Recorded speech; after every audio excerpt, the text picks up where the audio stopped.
we take you back in time to one of the most memorable and historical cases in the history of the Supreme Court, the Dred Scott case.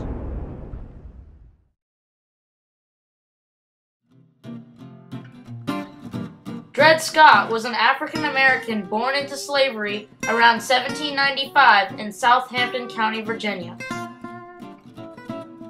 After working for much of his life in Virginia, Dred Scott and his slave owner Peter Blow moved to St. Louis, Missouri in 1830. In St. Louis, Dred Scott helped the Blows run a boarding house called the Jefferson Hotel.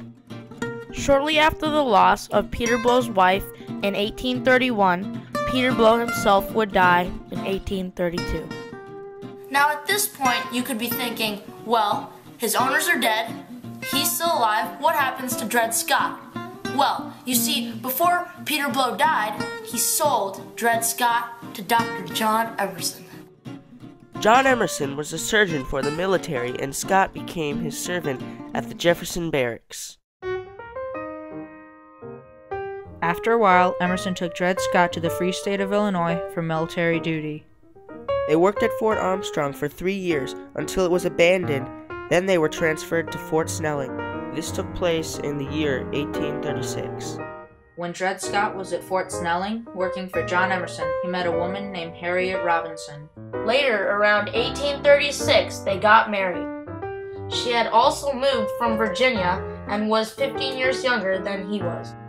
During the time when Dred Scott was in Fort Armstrong and Fort Snelling, he was in a slave-free territory.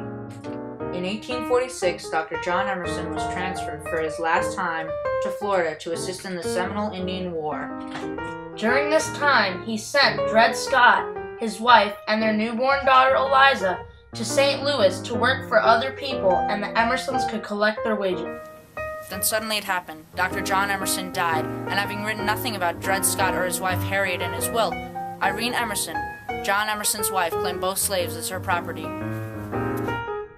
After 3 grueling years of working for Mrs. Emerson, both Dred Scott and Harriet Scott filed 2 different petitions to the St. Louis Circuit Court. In the beginning, the only person they had on their side was Francis Maddox, their lawyer, who couldn't read or write.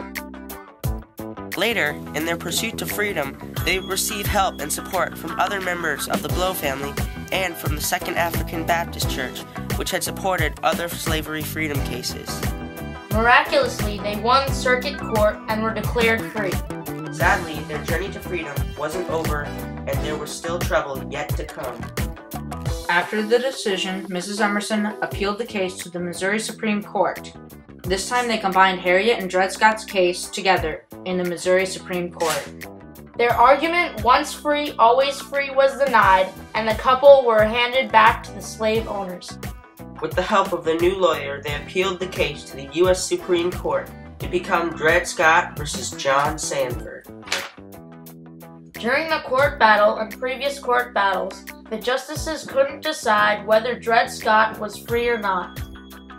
They couldn't decide because the Missouri Compromise prohibited slavery in the northern states, but slaves were considered property, and property is protected by the Constitution. Since these 2 documents contradict each other, they had to decide on one of them. Although, during the time of the case, Mrs. Emerson went off to New York to marry a man and left the case for her brother, John Sanford. The Supreme Court judges reached a verdict.